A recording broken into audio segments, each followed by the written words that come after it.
இன்று CSK RR மேட்சை பார்க்கலாம். போன ப்ரெடிக்ஷன் என்னோடது நெகட்டிவா இருந்தது.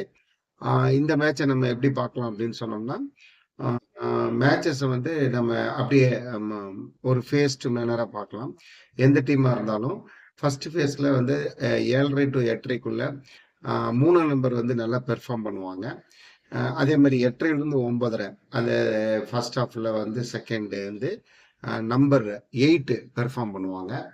அடுத்தது செகண்ட் இன்னிங்ஸில் ஃபர்ஸ்ட் ஹாஃப் வந்து அந்த 9:30 to 10:30 வந்து நம்பர் அவங்களுக்கு வந்து 5 வந்து நல்லா ப்ளே பண்ணுவாங்க. இந்த தடவை ஃபினிஷிங் அந்த 10:30 மணிக்கு மேலே 7ஆம் நம்பர் வந்து மேட்சை கையில் எடுத்துருவாங்க. ஸோ வின்னிங் வந்து 7ஆம் நம்பர் அதில் கான்ட்ரிபியூட் பண்ணுவாங்க. இப்படி நான் ஒரு டைம் ப்ரெடிக்ஷன் கொடுக்குறேன். மேட்சை பாருங்கள். இதெல்லாம் உங்களுக்கு ஒரு இன்ட்ரெஸ்டிங்காக மேட்சோட பார்க்கறதுக்காக கொடுக்குறேன். நன்றி. வெற்றி வந்து சிஎஸ்கே பக்கம்.